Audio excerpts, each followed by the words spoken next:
Okay, I guess we're ready for the story. You know, one of the wonderful things about learning traditional stories is you begin to discover all around the world so many similar themes and interests and messages that come from the stories. They're different, but they're similar. When you learn about stories, that's when you really understand we're all just one big family together. I'm always telling that to the kids. Well, everywhere in the world, people tell stories about ghosts. And I'm going to tell the story that's so popular around here. I've known it ever since I was a kid. It's a very, very old story. Es una historia muy antigua, a very old story. It started many, many years ago. Comenzó en un pueblito, pero muy chiquito. It started in a tiny little village. Ooh, in that village, there was a girl who was beautiful. Everyone said she had to be the prettiest girl for 500 miles around. Some people would take a look at that girl. They'd say, oh, será la muchacha más hermosa de todo el mundo. That must be the most beautiful girl in the whole world, they would say. Y la muchacha se llamaba María. That was her name. Her name was Maria. And because she was so beautiful, she thought she was better than everybody else. Era de buena familia, tenía buena casa, tenía la ropa bonita.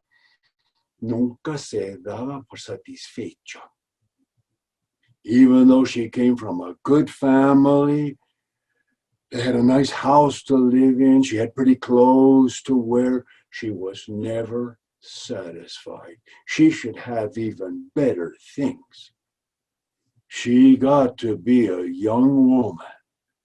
She would have nothing to do with the young men from her village.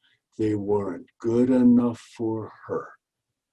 Many times when she was walking with her grandma in the evening, you know, the way young girls would do back in the old days, she would say to her grandma, Abuelita, cuando yo me case, voy a casarme con el hombre más guapo de todo el mundo.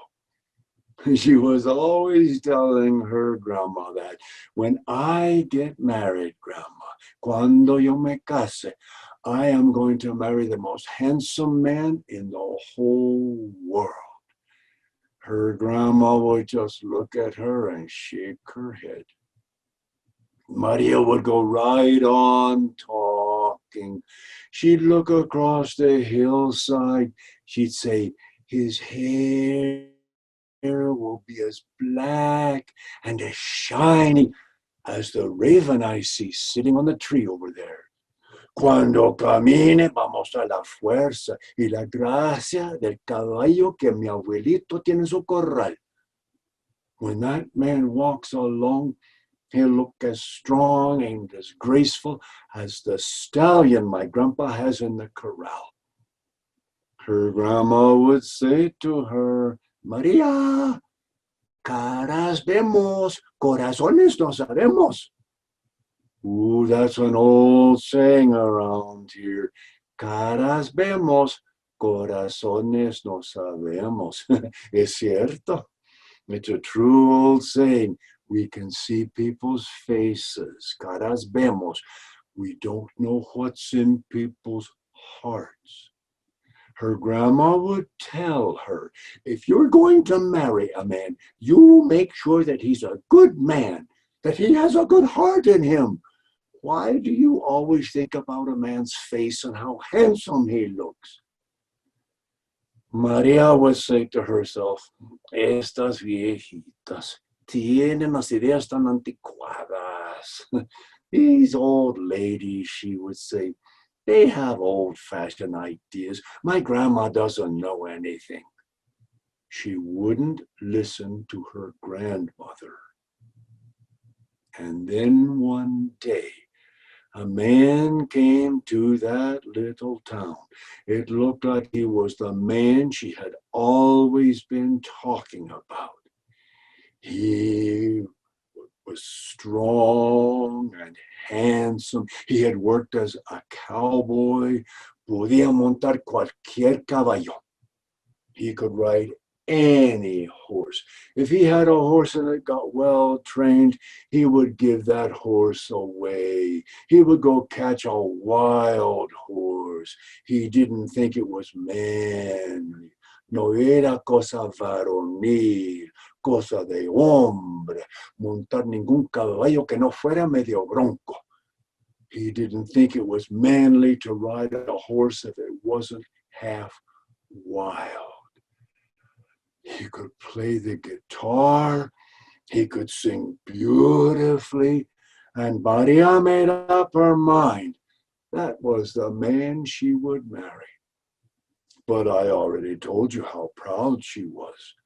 I'm sure you can figure out she would not let him know how she felt. If they would meet along the road and he would say hello to her, she would just look away. He would go to her house in the evenings and stand outside and sing a serenade to her. She wouldn't even go to the window. Before long, the cowboy started saying to himself, "Eso orgullosa de María. Yo puedo conquistar su corazón. Creo que voy a casarme con esa chica. Ooh, I can win that proud girl's heart. I think I'm going to marry that girl." Everything was turning out exactly the way Maria wanted it to. Before long, they were engaged to be married. Her parents tried to warn her. They told her, "No te cases con aquel hombre. Él no puede ser marido bueno y confiable." Do you think she listened to her parents? They told her he's not going to make a good, trustworthy husband. But she went right ahead and married the man. And at first, everything seemed to be fine. They had 2 children. People thought they were a happy family. But a few years rolled by, and the cowboy went back to the wild life out on the prairies. He would leave the town. He would stay away from home for months at a time. When he did come home, he would say to Maria, "Pues yo no vine a visitarte a ti. Quisiera pasar un rato con mis hijos nomás. I didn't come here to visit you. I just wanted to spend a little bit of time with my children." He would sit and play with the children for a little while, and then he would go off and spend the whole night with his friends, gambling, drinking wine. Hasta empezó a hablar de dejar al lado a María para casarse con una mujer rica.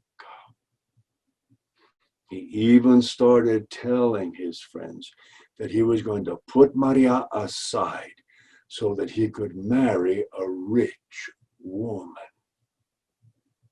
As proud as Maria was, she became very jealous. Hasta empezó a tenerles envidia a sus propios hijos. She even started feeling jealous of her own children because he paid attention to the children. He would show affection to his children.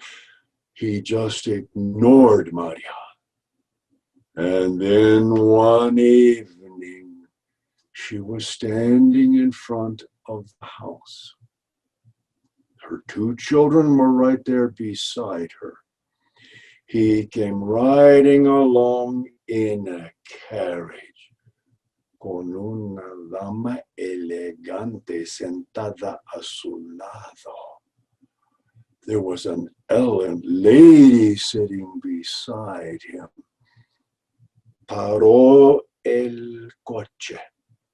He stopped the carriage. Habló con sus hijos. He spoke to his children. Ni siquiera echó un vistazo a María. He did not even look at María. He just whipped the horses, pow, on down the road. When that happened, something seemed to explode inside María. She felt so much anger. She felt such jealousy. Y todo el mal sentimiento se dirigió contra sus hijos. All of those evil feelings turned against her children. Esta es la parte más dura de la historia. This is the really hard part of the story. Agarró a los dos hijos por el brazo y los arrastró hasta el río. She grabbed her children by the arm and dragged them to the river. It is a terrible thing to tell. I think I figured it out. But they say that she threw her own children into the river. But when she saw them carried away by the water, se dio cuenta de lo que había hecho. She realized what she had done. She started running down the river bank. She was reaching out her arms as if she could get her children back from the water. No, ya quedaron perdidos. Those children were long gone. She ran and she ran. She was driven along by the guilt and the anger that was filling her heart. She was not paying attention to where she was going. One of her feet got tangled up on a root. She tripped, and when she fell forward, her forehead struck a rock y quedó muerta. She was killed. The next day, her family looked for her all over the town. Of course, they couldn't find her. And then somebody brought the word to the town that her body was lying out there on the bank of the river. Fueron allá, la encontraron y la enterraron. They went out there and they found her and they buried her. La enterraron en el mero sitio donde había caído. They buried her right on the same spot where she had fallen. But from the first night that she was in the grave, no conciliaba la paz. She could not find peace. She would rise up. She would go walking all along the bank of the river.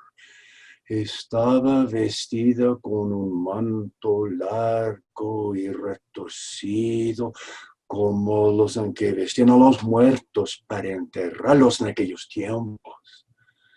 She was dressed in that long, winding white sheet, the way they would dress a dead person to bury them back in those days. The people saw her moving among the trees. They could hear her voice crying and crying in the night. Sometimes they thought it was just the wind they were hearing, the wind blowing through the trees. But other times, if they listened more carefully, they were sure they were hearing words. Of course, the words would be in Spanish. It would sound something like this.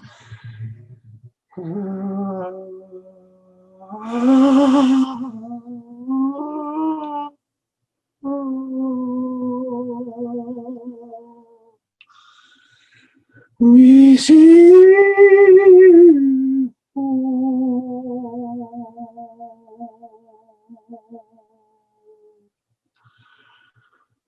¿Dónde están mis hijos?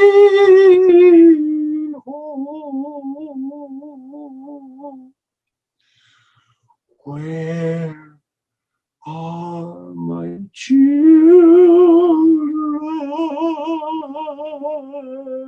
That's what she kept crying. ¿Dónde están mis hijos? She would go all up and down the banks of the river. She walked through the arroyos up into the mountains. She would come back down along ditches and canals, along the acequias. Night after night, the people saw her. But much more often, they would hear her crying far off in the darkness.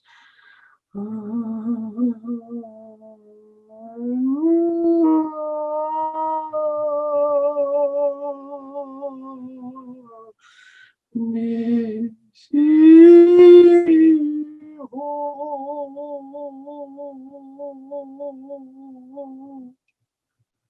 That is why before long, no one spoke of her as Maria anymore.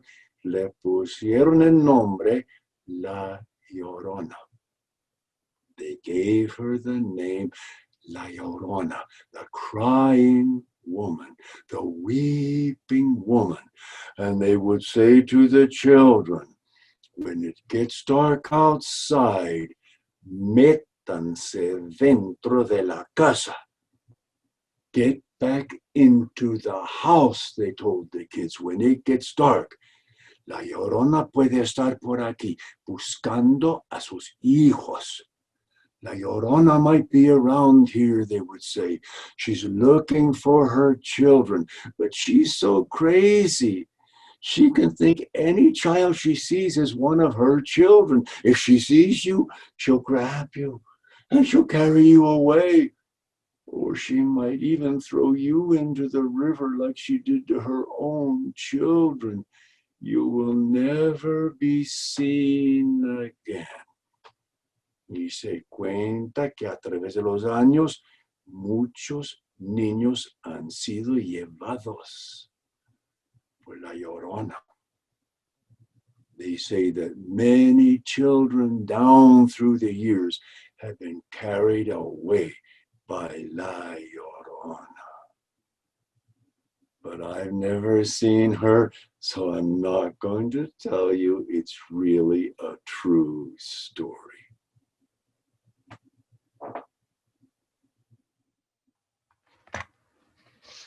The story is called The Plate, Bancho Sarayashiki. Long time ago, when Tokyo was still called Edo, Japan was ruled by generations of shoguns, the highest ranked samurai. People were tired of having battles all the time. So to avoid the conflicts, the shogun decided to close all the ports to the foreign countries. Japan entered the period of peace. Samurais no longer had to go to war. They would live in big houses with many servants, and they worked in the offices for governments or the police force.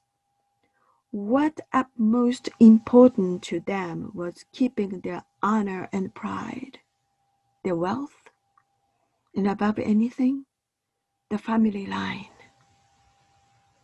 More than 300 years ago, there lived a samurai family named the Aoyamas, which means Blue Mountain. They were one of the wealthy families.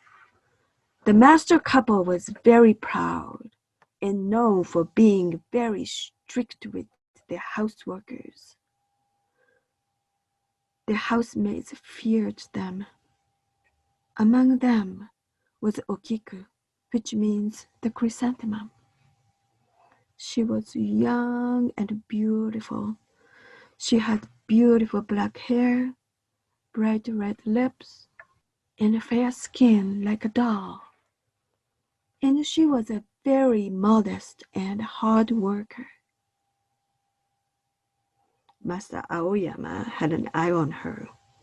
He wanted to make her his mistress. Every time he had a chance, he would try to be alone with her. Poor Okiku.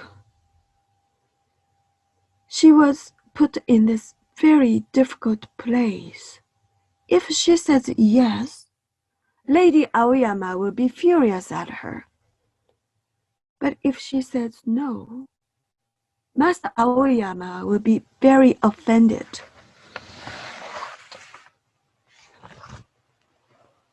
Hey, Okiku, I have something to show you. Come and follow me to the back storage room. Oh, Master? Oh, well, seems like Lady Aoyama is calling me. I must go now. Excuse me.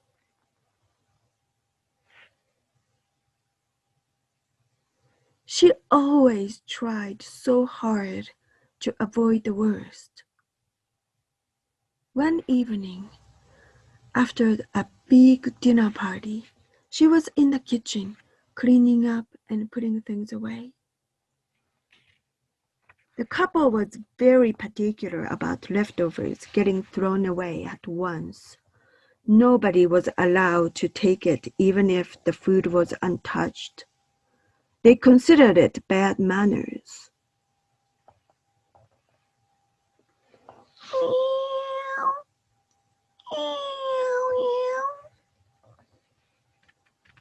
A cat came into the kitchen. Oh, little kitten.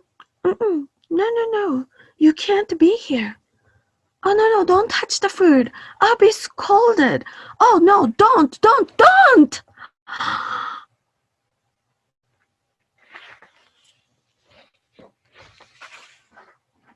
The cat jumped on the kitchen counter, walked closer to the plate to lick it, and knocked the plate off the counter.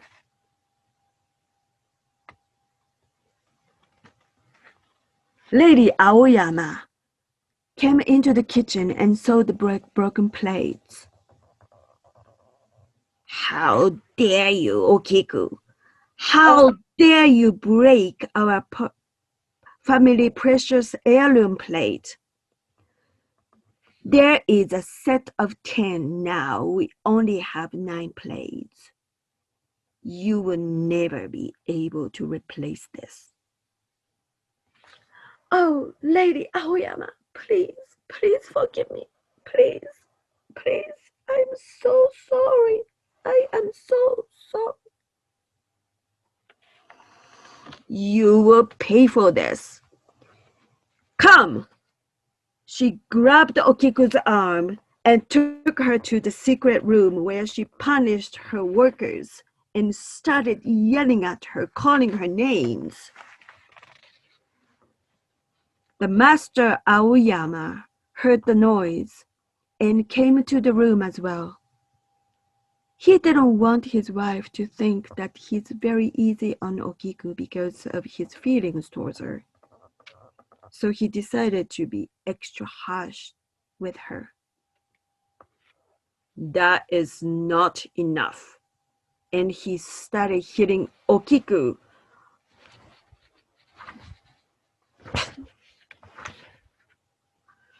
out of 10 precious plates, we are missing one. Let's see. You seem to have 10 sets of fingers. I will show you how it feels like to lose one of a set of 10. Saying so, he cut off Okiku's finger.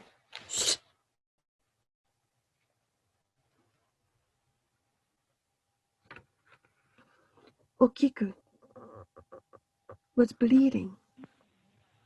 He kept her in the secret room to punish her hard.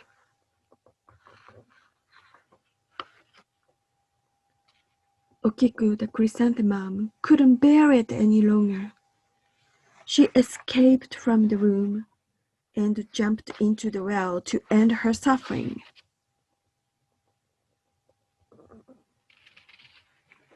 Few days later, her sandals were found by the well.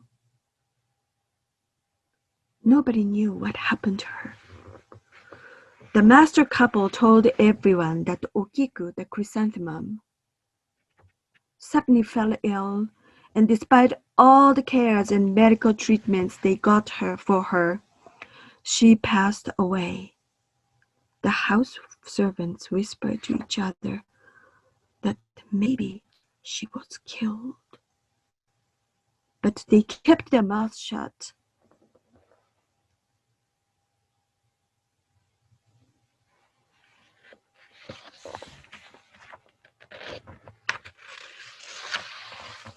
Around the same time, the rumor started from nowhere and spread all over the block. People would hear a sad, sobbing voice of a woman coming from the well. Then they would see a female ghost. She's young and beautiful with pale skin and red lips.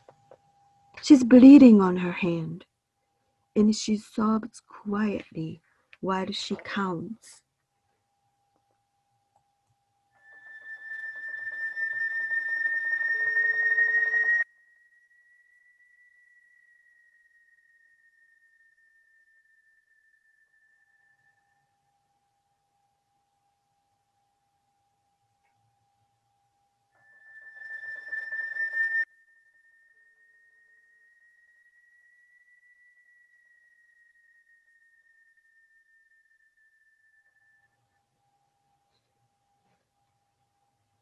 Ichimai,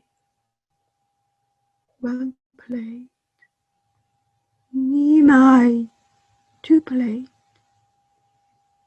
Samai, 4, 5, 6, 7, 8, 9. Oh, missing one. 1, 2, 3, 4, 5, 6, 7, 8, 9. Oh.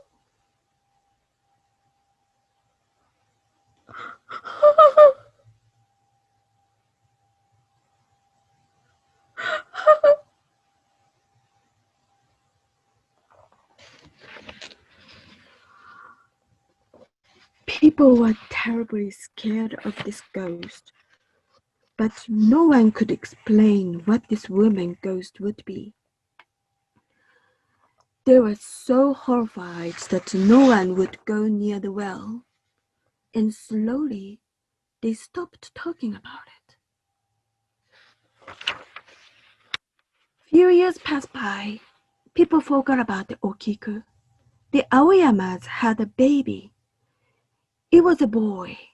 The Aoyamas were filled with joy. Looks like it. The normal don't look like it. Am I gone? I'm sorry, the sound is having a little problem. Okay. The Aoyamas were filled with joy for having the heir to the family they had wished for a long time. Well, there was a dark secret that they wanted to hide from everyone. The baby was missing a finger.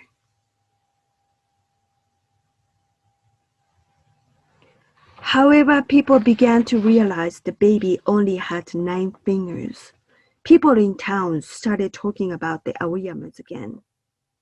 It was a strange coincidence between the ghost counting a missing plate and the baby missing 1 finger. Eventually, everybody figured out what had happened to poor Okiku and how the Aoyamas treated all the people around them. The Aoyamas were deeply disgraced, and the shogun ordered them to be exiled. They were no longer allowed to use their family name Aoyamas, Blue Mountain. Back in those days, this meant that all of their rights, income, houses, and needless to say, their honor and pride were taken away from them for good.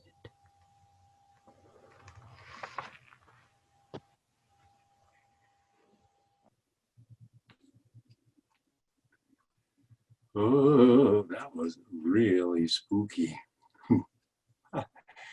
But I think I'll kind of change things a little bit. It's getting kind of late, so maybe we can all go away with a little bit of a chuckle in our voice instead of such a scary kind of feeling. I think I'll tell you a story that I learned in Peñasco Elementary, here in Peñasco, New Mexico, probably 40 years ago. And they told me it happened right here in New Mexico. It happened in a tiny little village in the mountains. Well, there was a girl who lived in that village. She was beautiful. She was so pretty. 4 young men in that little town all fell in love with the same girl. She was not interested in any of those. Did I say 4? I meant 3. She was not interested in any of those 3 young men. And they just about drove her crazy, always trying to get her attention. Almost every night, one of them would show up at her house and stand outside and sing love songs to her. Sometimes 2 of them would come on the same evening. Sometimes all 3 of them would show up on the same evening. They would sound like a bunch of alley cats out there. Each one would try to be the loudest and the most heartbroken with his song. In the daytime, they would come racing past her house on fast horses, trying to impress her. No matter how much she told them she wasn't interested or didn't even like them, they wouldn't leave her alone. She couldn't walk through the town without one of them coming up to her to try to start a conversation or hand her a flower. So she went to the carpenter in that little village. She said to the carpenter, "¿Cuánto me vas a cobrar para hacer un ataúd? How much will you charge me to make a coffin?" He told her what he would normally charge. She said she would pay him twice that much if he would build a coffin without telling anybody about it and then take it out to the old empty house that was at the edge of the village. Everyone knew about that old house. Everyone said, "Ooh, Es una casa donde penan. Hay un ánima que anda penando en esa casa. That is a haunted house, they would say. There is a soul suffering in that old house. Well, it was all agreed upon. And then the next time the girl was walking through the village, one of the young men came up to her to start a conversation. And she said to him, you know that old empty house at the edge of the village? If you would go to that house at 11:30 tonight, you will see an empty coffin in the house. And if you're brave enough to light a candle at the head of that coffin and then lie there and cover your face like a dead man and lie there all night long, I might like to talk to you from time to time. He said he wasn't afraid to do that. Well, it was not very long until the second young man spoke to her. And she said to that young man, you know that old empty house at the edge of the village? If you will go to that house at 15 minutes before midnight tonight, you'll see a coffin in the house. You'll see a dead man lying in the coffin. And if you're brave enough to pull a chair over by the coffin and sit there and pray over that dead body all night long, I might like to get to know you a little bit better. He said he was going to do it too. And then, of course, it wasn't very long before the third young man spoke to her. She said to him, you know that old empty house out there at the edge of the village, don't you? If you would go to that house at exactly midnight tonight, you will see a coffin in the house and a dead man lying in that coffin. And there's another ghost that sits and prays over that dead body all night long. And if you're brave enough to dress yourself up like the devil, with cow horns tied on your head and your face all covered with charcoal, and you dance around those two ghosts all night long, I would enjoy the pleasure of your company.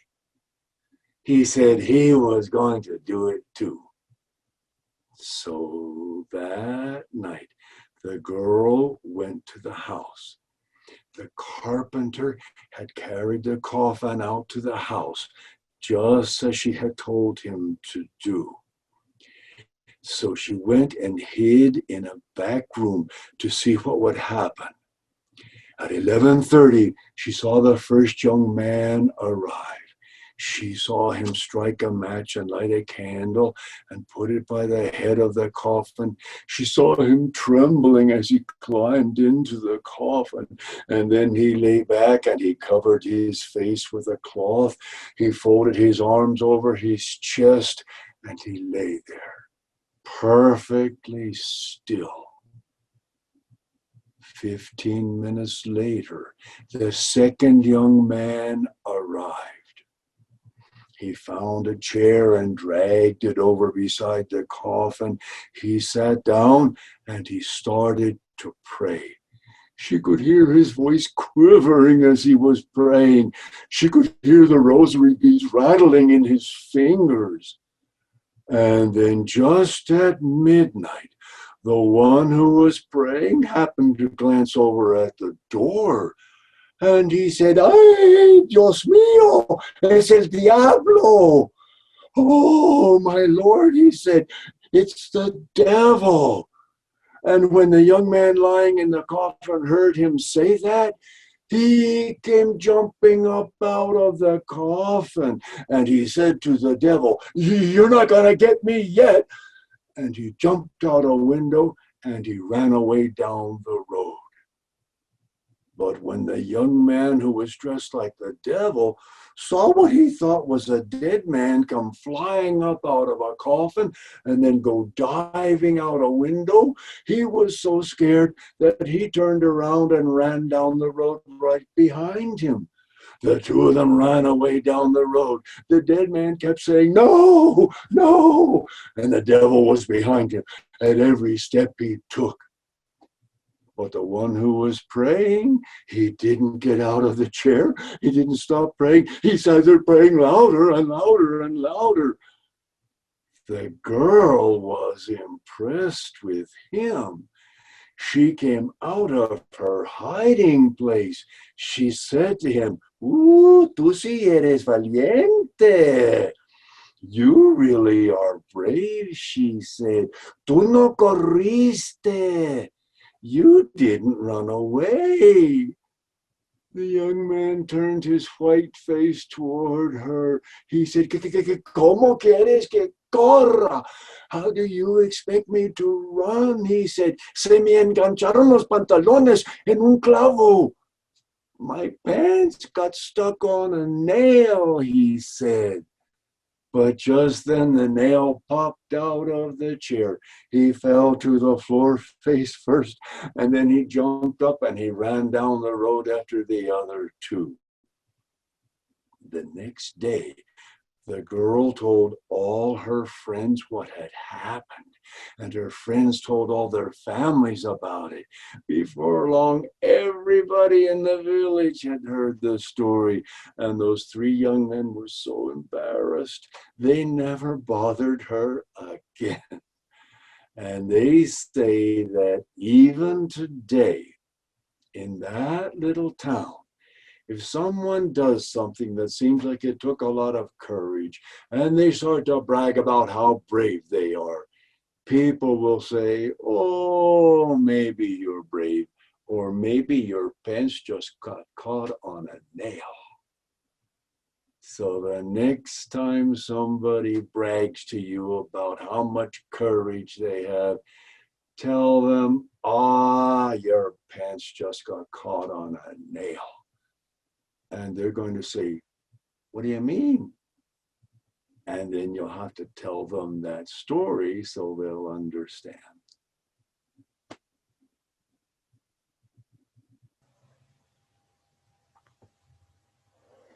I hope I can remember that story to tell when it happens.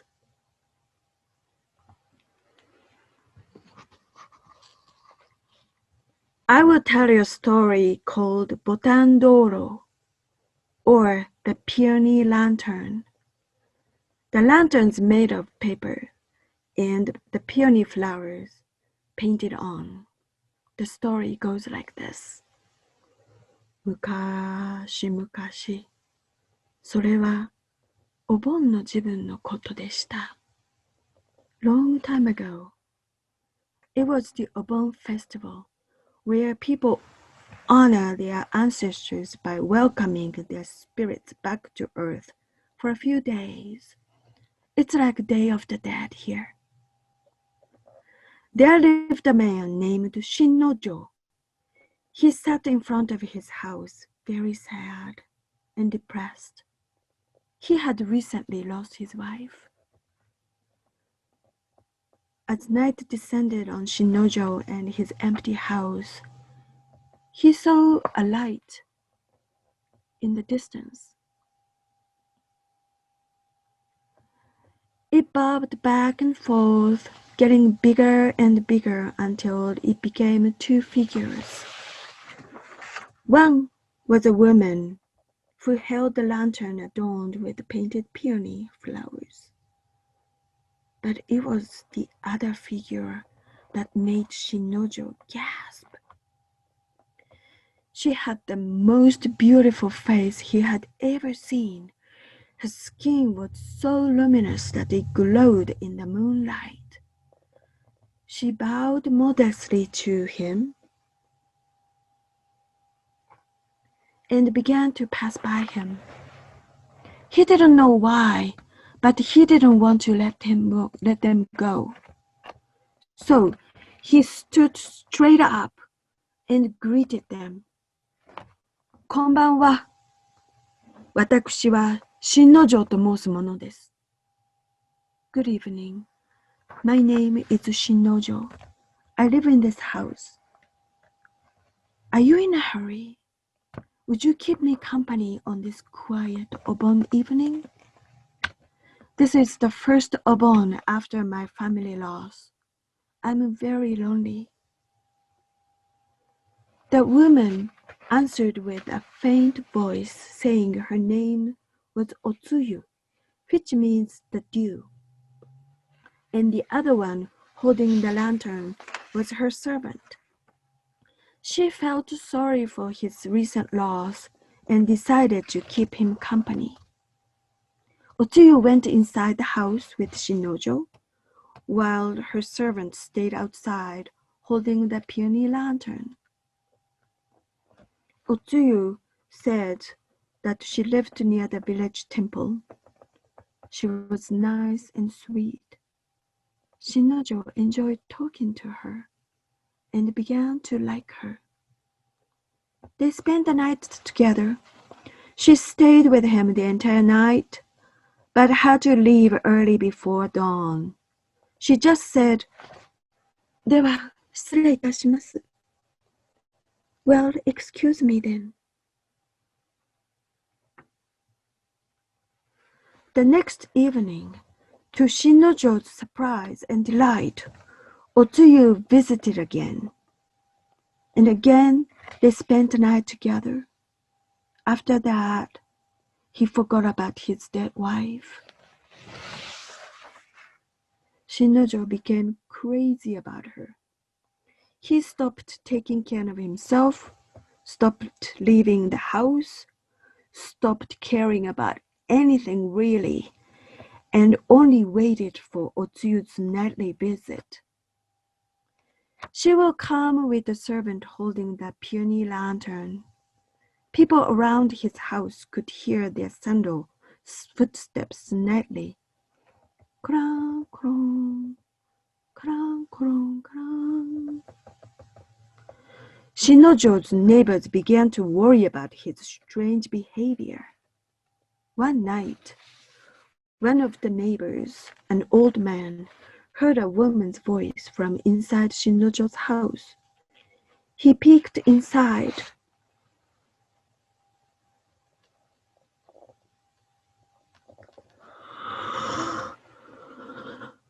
The sight appalled him. There was a Shinojo in futon, in the arms of a woman, but she was no regular woman. Her skin was rotting off her bones. Her voice sounded human, but it emerged from the mouth of a skeleton. Shinojo was laying with a decomposing corpse. The next morning, the old neighbor confronted Shinojo and revealed what he saw. Shinojo was shocked. My Otsuyu. Skeleton. Rotting.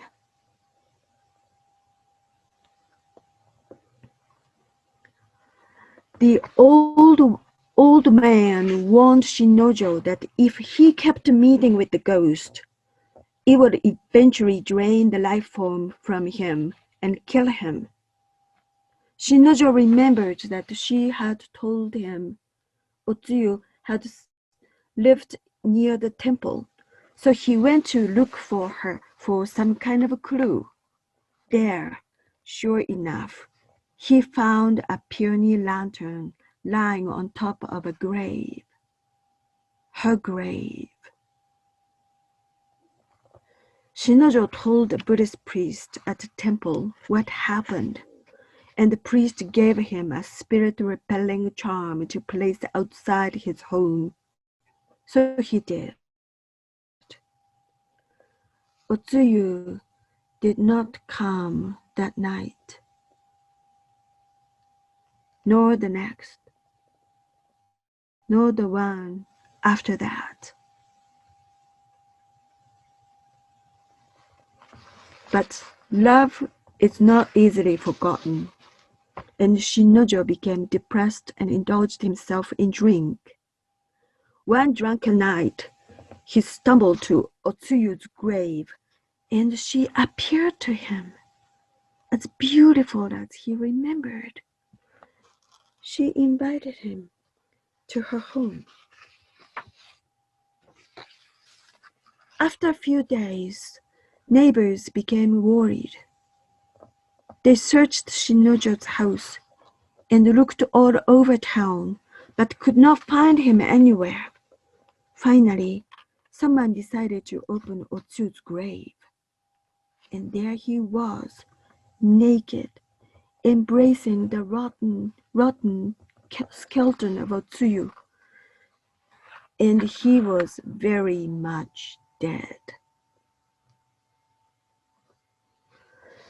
They say sometimes on dark, cloudy nights, people would hear the sound of footsteps, clong, clong, clong, clong, and see Otsuyu, her servant, and Ogiwara Shinojo walking together.